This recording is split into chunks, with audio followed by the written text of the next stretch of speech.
second chapter of Divrei hayamim. We talked about from Adam, Sheit Enosh, all the way to the beginning. We started with the beginning of the creation. We got to Yaakov in the last chapter. He's called not Yaakov, but he's called Yisrael, and that's where chapter 2 begins. Ele b'nei Yisrael, Ruvain, Shimon, Levi, Yehuda, Yisachar, Zvulun, Dan, Yosef, Binyamin, Naphtali, Gad, Ve'asher. Of course, there are lots of different orders in terms of the 12 tribes. Is it birth order? Is it mother order? Is it the two? Is it, you know, Leah and Rachel first, and then the concubines? Lots of different orders, but at the end of the day, it's always the 12 tribes. Bnei Yehuda, and here is our focus. We started with Adam, we got eventually to Noach, we got to the outsides, we went to Terach, we went to Avram, we showed the other families of Avram to get to Bnei Israel, and really this book is about the tribe of Judah. Bnei Yehuda, thus we're told. Er va'onan v'shela shlosha nolad lo mibat shua knanit vayhi er b'chor Yudah rabbeinu Hashem vayamiteu. And so in the beginning, Yehuda has three children with his wife Batshua, the Canaanite, and the oldest of them, Er, is bad, is evil, and God kills him. V'tamar kalato yaldalo et Peretz ve'etzarach kol b'nei Yehuda chamishan. Without all of the intriguing, sordid details of, is it the 37th or 38th chapter? I forget which one. I think it's the 37th chapter of the book of Bereshit. We're told that Yehuda has two children with his daughter-in-law, Tamar, Peretz, and Zarach. So Yehuda in total has five children. Bnei Peretz, Chetzron, V'Chamul, Uvnei Zerach, Zimri, Ve'etan, Ve'heman, V'Chalkol, V'Dara, Kulam, Chamishan. Next generation from Peretz and Zarach. Er does not have any children. Onain does not have any children.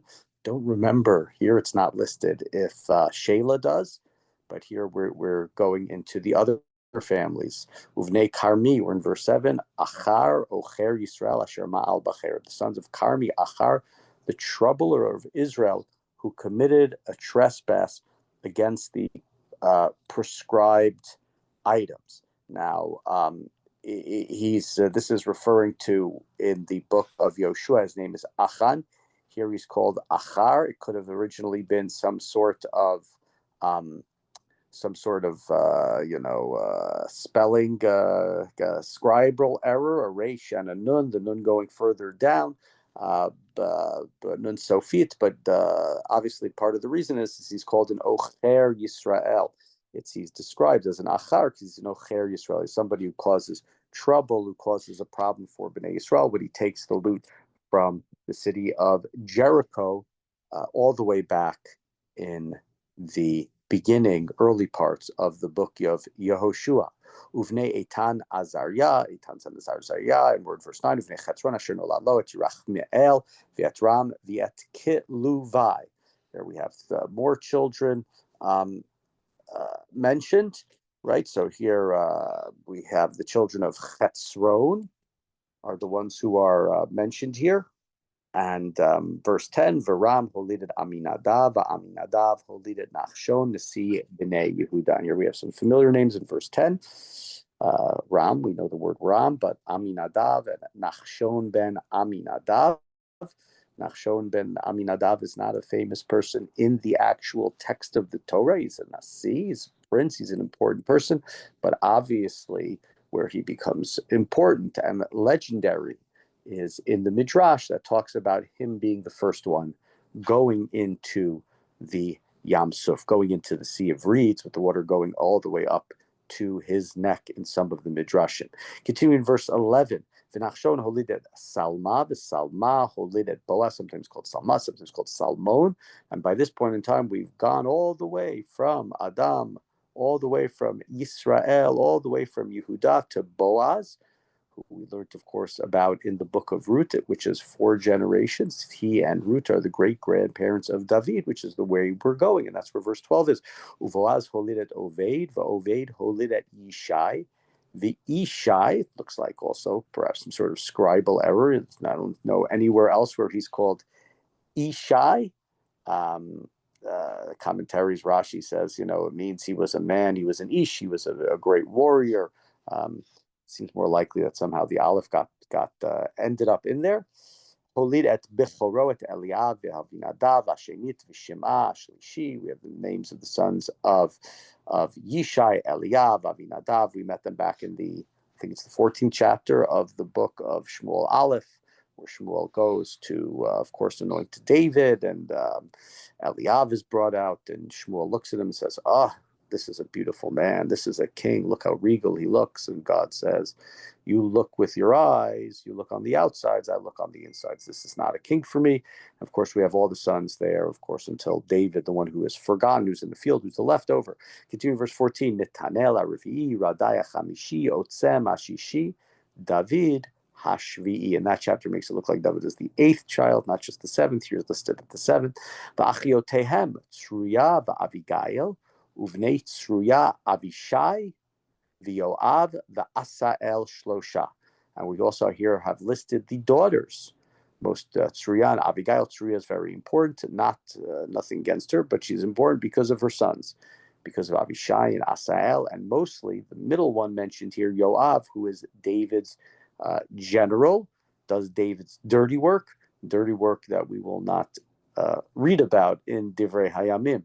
V'Abigail Yalda et Amasa va'avi Amasa yeter Ishmaeli. That's right, Abigail had Amasa. He's also mentioned at great length the stories of David. He's the father of Yeter the Ishmaelite, v'Chalev ben Chetzron holidet Azuva, Isha ve'et Yiriot ve'ele vaneha Yesher v'Shovav v'Adron. Here we go to Kalev. We see his family, v'Tamat Azuva, v'Yikach lo Kalet et Efrat, v'Tateleid lo et Chur. Azuva died, and Kalev gave birth to Chur. Chur, of course, a very important person. Chur is one of the great enigmas of the Torah. Chur is up there with Moshe and Aaron. He's with Aaron holding up Moshe's hands in the battle against Amalek. Chur, who when Moshe goes up to the mountain, says, I'm not going to be here for 40 days. If you have a problem, go ask Aaron or go ask Chur.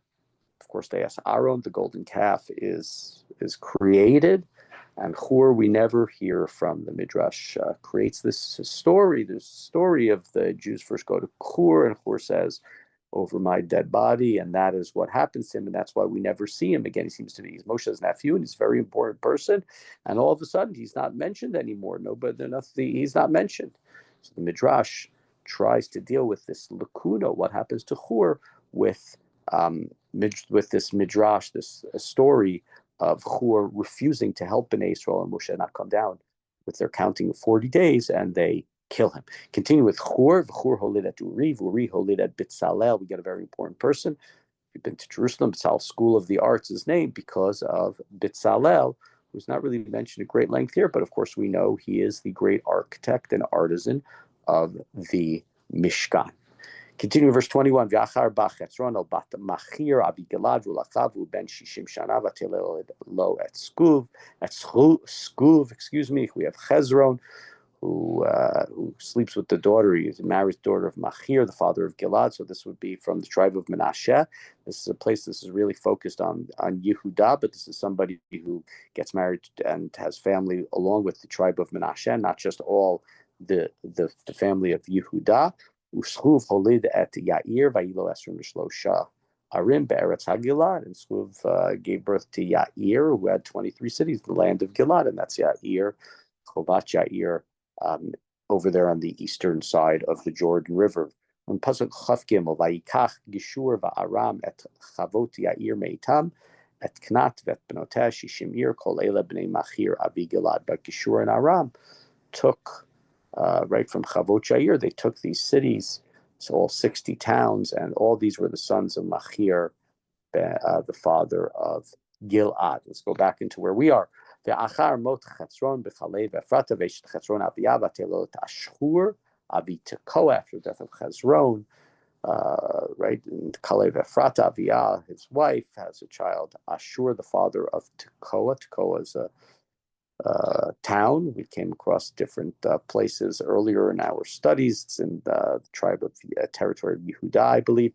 Vayiyu b'nei Yerach Me'el b'chor Chetzrona b'chor Ram Uvuna v'Oren v'Otzem Achiyah. We have the sons of Yerach Me'el with some names that we've seen before, like Otzem and Ram. Vatisha acheret lirachmiel ushmo Atarahi aim Onam. And Yerachmiel is a second wife named Atara, and she is the mother of Onam. Vayivnei Ram b'chor Yerachmiel ma'atz v'yamin va'eker, the sons of Ram, firstborn of Yerachmiel. So we're going deeper into the generations. 28. Vayibnei Onam Shammai v'Yeda uvnei Shammai Nadav va'Avishur. We have the sons of Onam, some familiar names there, like the word Nadav. B'shem Eshet Avishur Avihayil. Vateled lo et Achban v'et Molid. The name of Avishur's wife was Avihail. We have Avihail sometimes. Sometimes we have Avigail. We don't too often have Avihail. So wonder if that is also perhaps the hay got made the chet got made a hay, or if it's it's just a completely different name. Uvnei Nadav Seled va'apayim va'yamat Selad lo vanim. Sons of Nadav, Seled and Apayim. Seled sadly died without any children.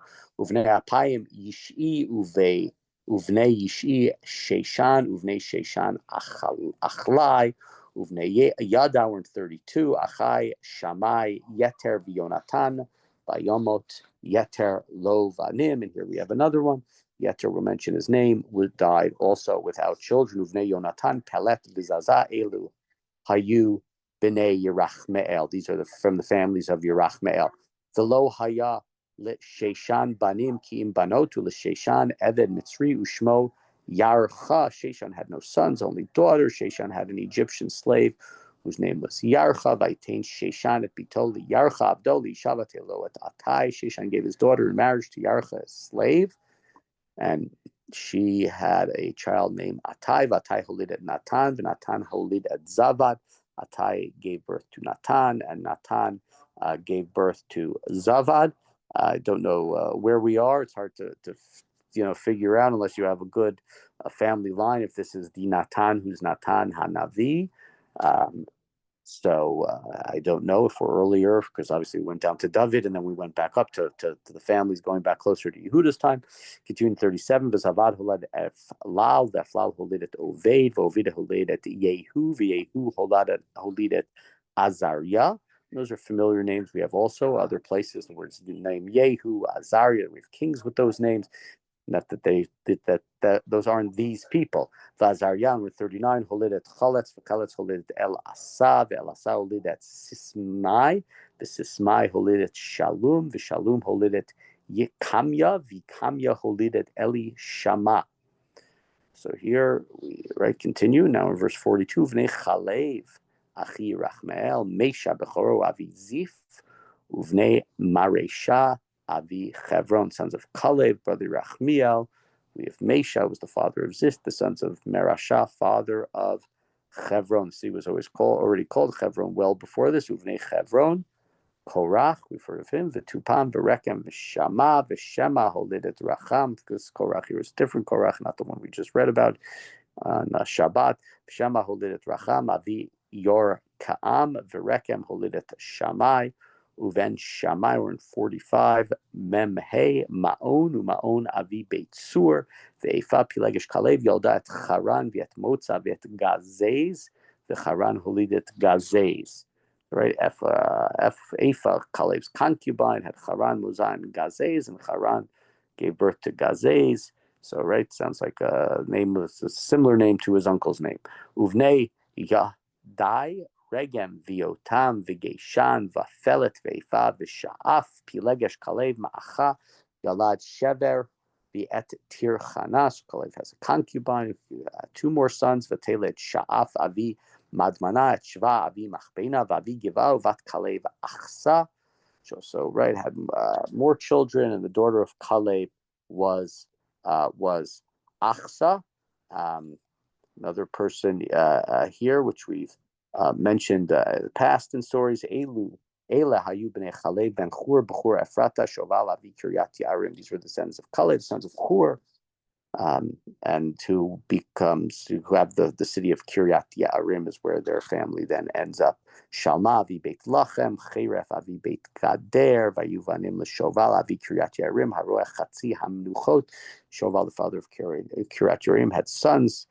Haroah, half of them minuchot, Umishpachot Kiryat Yarim, Hayitri Vaputi Shumati Vahamishrai, Me'ela Yatsu Hatzarati Vahaeshtauli. And we're told from the families of Kiryat Yarim, we have different sort of clans within the tribe of Yehuda, the Tzarati and the Eshtauli, Bnei Salma, Beit Lechem, Netufati, Atrot, Beit Yoav, Chatzi, Manachti, Hatzari. We have more sons from Salma, of Beit Lechem, and Netuphites, etc., etc. Umishpachat Sofrim, Yoshvei Yabeitz, Tiratim, Shimatim, Sukatim, Heme Hakinim Habaim, Mechamat Avi Beit Rechav. And the families of scribes that dwelt of Yavetz, we have the families, the Tiratim, the Shamatim, the Sukatim, and these are scribes, and these are Canaanites who came from Chamat, the father of the house of Rechav. So we have also the names of these families as well. And here, right, we're just giving the lineage. We talked about this before. Book of Chronicles is fragmentary. We're giving extensive background to understand the details that's recorded, to understand where the people came from. And so here we have a lengthy chapter with a lot of names, little details. Hopefully we added some things in, and we'll continue with it come tomorrow with the next chapter, chapter 3.